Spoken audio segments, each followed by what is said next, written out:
Sweeties, how are you doing? Welcome to Cimnanya Sim. If this is your first time of coming across this channel, sweetheart, kindly smash that subscribe button, turn your notifications so you are notified each time I upload. And please give this video a thumb up. I appreciate you all so much, and I am saying a very big shout out to every one of you for all the love and support you all shower me here with. I am grateful, and you are super sweet.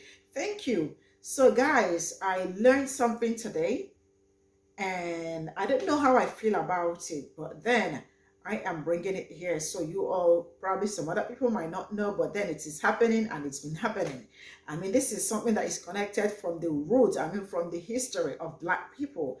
And is it getting any better? It is never getting any better, right? So I found out about slave patrol today, and then how it is connected to modern day slave patrol, like police department. And now it made a whole lot of sense to me, how the police brutality and the rest of it. And then I learned that slave patrol catches Black people during slavery. Why? And then they take them back to their oppressor. All they do was just to catch Black people or maltreat Black people back then. This was in the history. During slavery. They go around hunting them and taking them back. So you cannot run away from the plantation. Even if you run away, and they're going to capture you or get you, take you back to your oppressor. And then it made a lot of sense how police brutality is a huge thing in Black community. How they have been maltreating Black people. How Black children, especially Black boys, grow up so fast. Why? Because you can't be a child, especially as a Black person.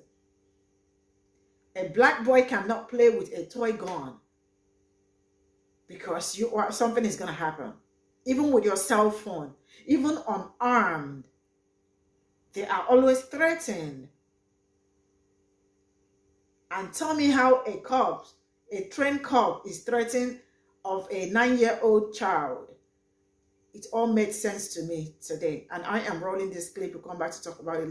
Let me know what you all think in the comment section. So straight up here we'll go. So I had a realization the other day about slave patrol. You know how we always say that the police department is modern day slave patrol, but I realized that slave patrol really extends so much further than that. It's not just the police department. There were 3 functions of slave patrol. Let me read them for you. To chase down, apprehend, and return slaves to their owners, to provide a form of organized terror to deter slave revolts, and to maintain a form of discipline for the slave workers subject to summary justice outside of the law if they violated any plantation rules. Meaning they could punish them outside of the law. None of the laws obviously applied. No defense. So no matter what they did, there was no punishment too brutal. And the organized terror, we know what that is, right? We see police brutality all the time, but also parole officers, probation officers. They have the places where, parole offenders will go, like not just the prisons, the institutions. Like there's one in Philly called Kentuck. If you violate state or federal parole, you go there, and from there either you go back to prison or you serve your time there. But it's just a sub form of a prison, but it's a prison. It's part of the prison industrial complex, I should say. And it's a part of slave patrol, because all these organizations, children and youth, CPS, whatever you call it, wherever you're at, same thing, because they're coming to take your children. Like they'll find any reason to come and take your children, because your children are not yours, just like they did during enslavement. And by yours, I am talking about the Black community, obviously. It's before white people decide to center themselves on this conversation too. Anyway, it just blows my mind if you think about slave patrol, modern day slave patrol, and modern day Jim Crow, and how beyond eerily similar everything is. It's the same concept, it's the same racism, it's the same white supremacy, it's the same hatred. It's just wearing a different face, or faces. So really, slave patrol definitely did not go away. It spread out. they've spread out the ways that they can patrol the black communities. They become more inventive. Like, they don't just depend on legislation and the racists in the Senate and Congress, but state laws. Laws to take your kids, laws to lock you up, you know, stand your ground law, one of the most racist laws in America. And I don't know about y'all, but that really pisses me off to think, not only just knowing that slave patrol never went away, it is modern day police department. I mean, the police began from slave patrol. But how diabolical white supremacy really is. Like, the rabbit hole is never ending, never ending. And they will stop at nothing to maintain control. And when you realize how far spread slave patrol is now, it just makes it that much more real how hard this fight is going to be and how deeply entrenched white supremacy really is in everything. Everything. So I guess we should be calling it slave patrols. Police are the only first responders that have an image problem. Firefighters, EMTs, nor hero units have an image problem. Firefighters don't respond to fire alarms with flamethrowers and get upset when they're told to use water. There is no war on police. There is no such thing as a blue life. The thin blue line is a tantrum of immature and petulant adult children. If your egos are too fragile to accept the rightful criticism of your tactics, then quit. If you can't do your job without somebody constantly hovering over your shoulder, then say it. We'll hold your timid hands at every step. You've already forfeited any career aspirations you may have had. We live here. Y'all have made it abundantly clear that y'all just work here.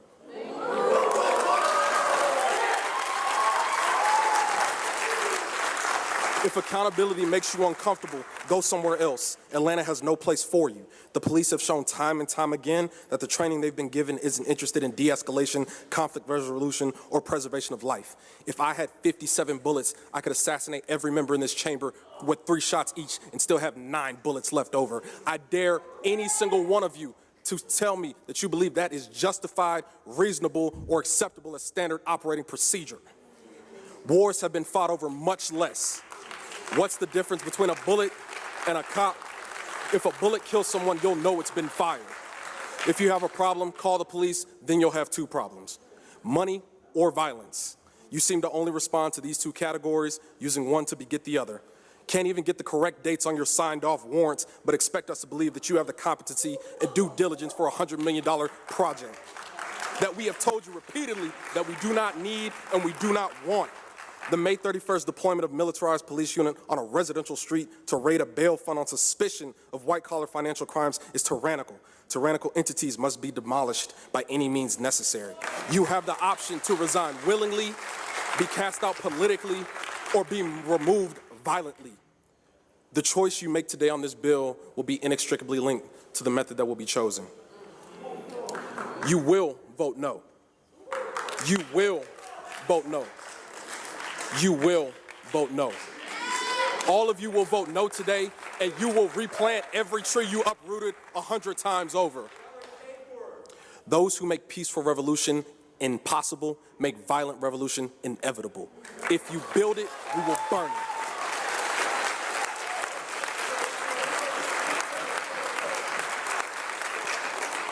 I yield my time.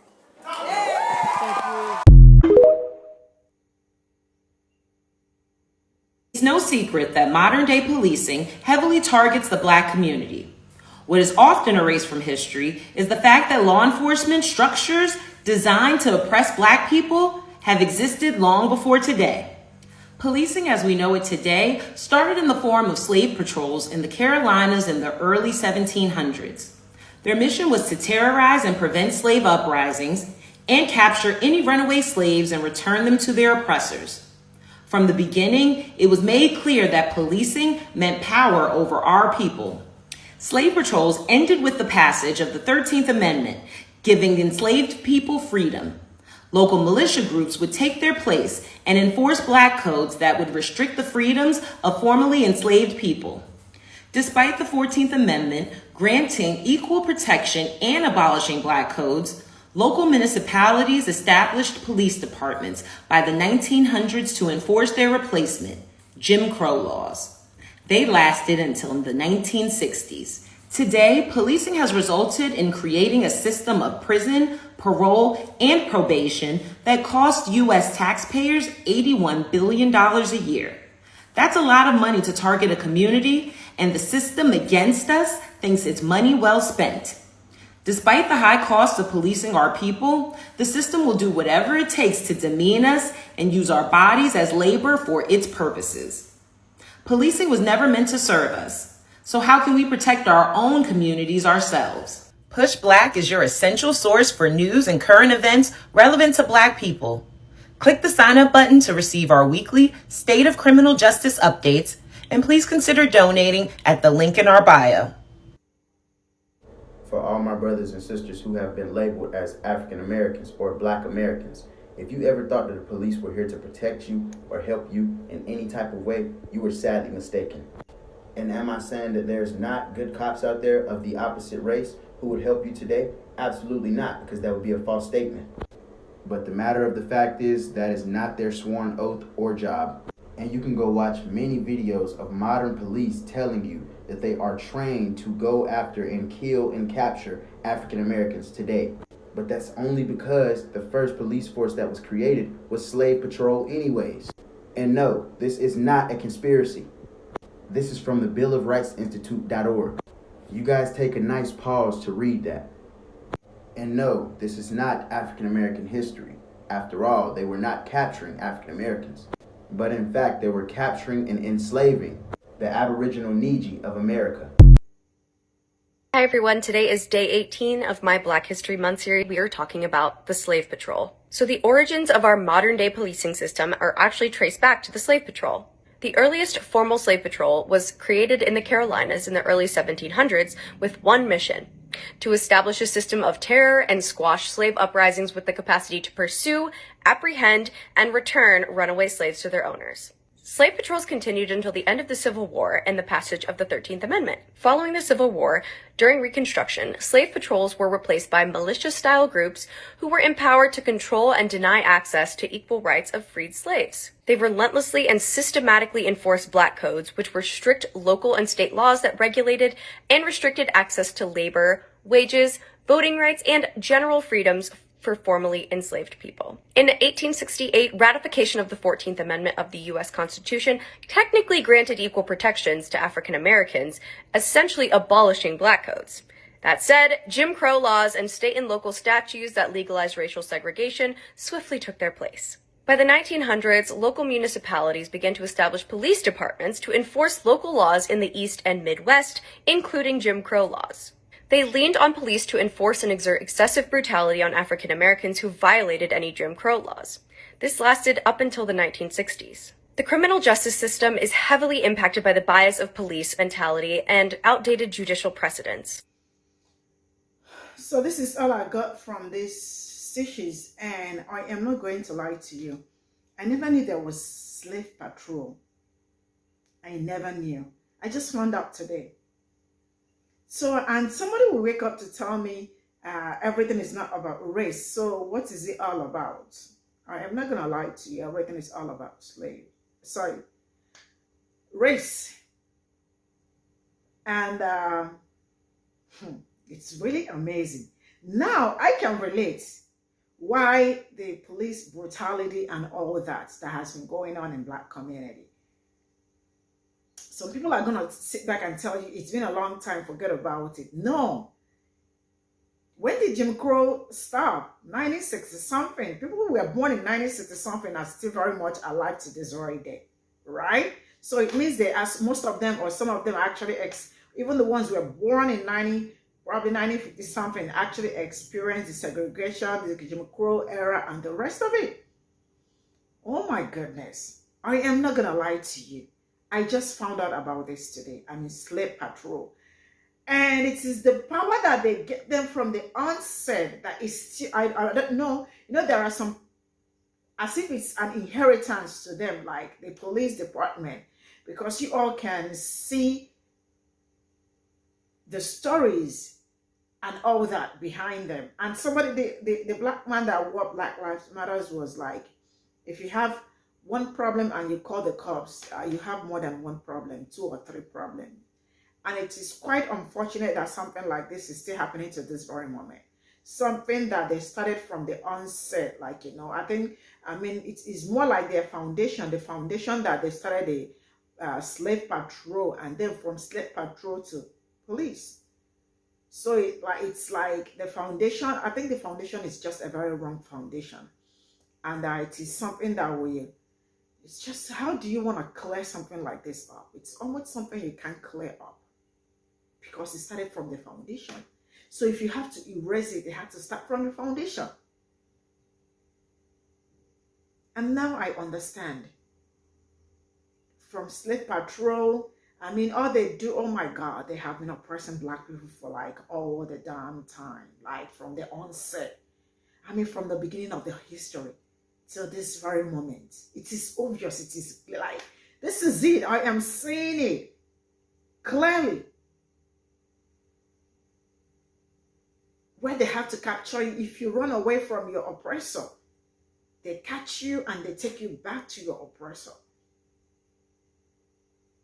And it is quite unfortunate, like, all this happened back then, and it is still happening to this very moment.